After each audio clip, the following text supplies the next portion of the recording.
What is going on, everybody? My name is Zayden, and you're watching Reap What You Sow Gardening.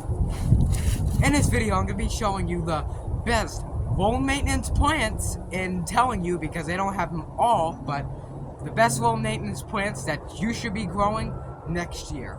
Let's do this.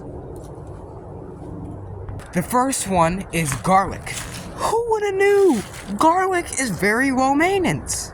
Garlic just doesn't really need that much stuff to grow. It just needs air, sunlight, water, a little bit of fertilizer or food here and there, or chicken or cow manure, but here and there, they're just very good plants and easy to grow. And you can use leaves as leach mulch just to put around the bases of the plants, and it'll lock in all that moisture, so you don't really need to worry about watering, especially in the winter, where you should never really water unless you're in Australia or other parts of the world where it's all backed up.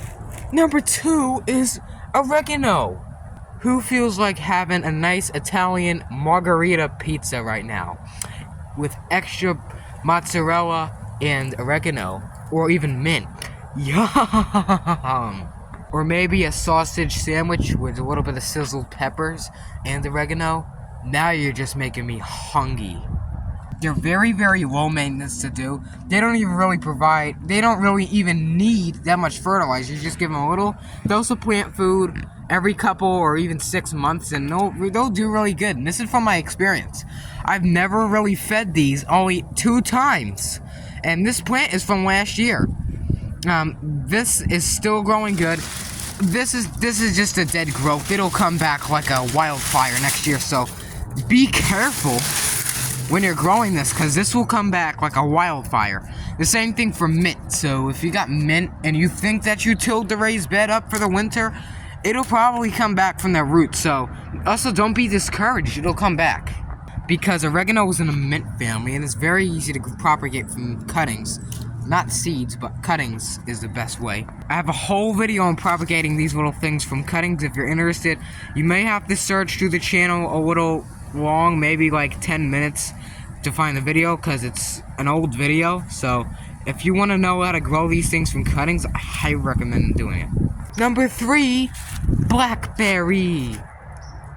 Growing like a tree. And that rhymes. I wish I had a ton of them. So blackberries, especially the wild ones with the thorns all along the stem, are very, very low maintenance, because these are wild. They're pulled all the way from behind fences and stuff, and they're actually an invasive species. So if you want to help the communities out, go ahead and harvest these plants and grow them at your house so they'll be propagated. And if you're wondering, what if I grow thorns and thornwisps by each other? Will they cross and make a toxic fruit? No. Will they cross and make thorns on a thornwisp?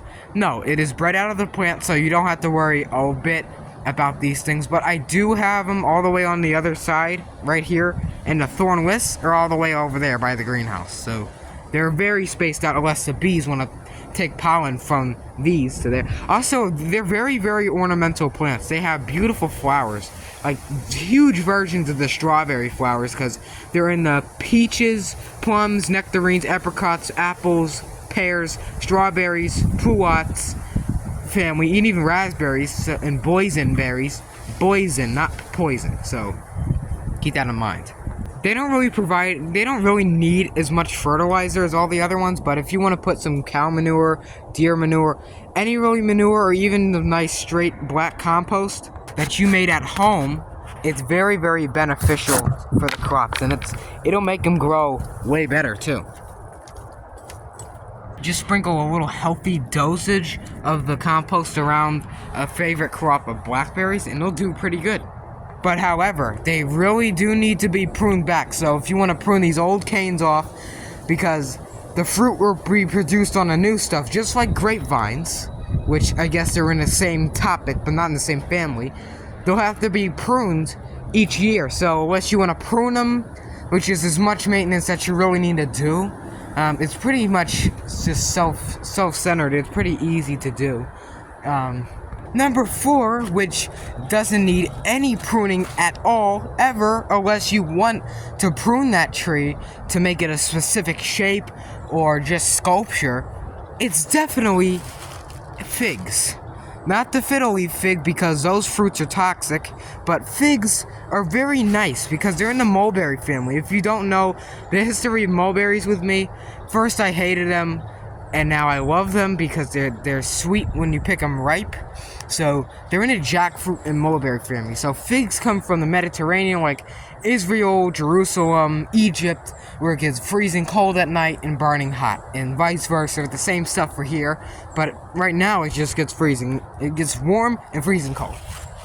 So they're very, very nice. So if you see the buds turning a little bit like golden, it's okay. They're fine. It's just gonna open up in the spring. So make sure they don't bud break right now. And what they do, bud break, is they won't have a chance to produce fruit. So unless you want to just fertilize these or put compost, which is the best, and leaf mulch. If you want to prune these to make them like a round shape, you could. They're very forgiving. This tree I have in a pot because, well, I don't own the house, so it's not like I can just put them right in the ground and then, call it a day. And if we ever have to move, which would be never, I pray to God never, but it's a pot, and this might crack, it's so old. But these are very, very good trees to grow. They're very nice, very, very nice, and the fruit is rewarding.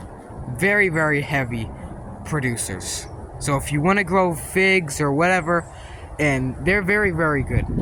You can even turn them into jams, sauces, put them on crackers with cream cheese, even put them on a sandwich or whatever you want to do to make figs better, which I'm pretty sure they're already perfect as they are, but if you want to even make them more delightful, you can try your own recipes.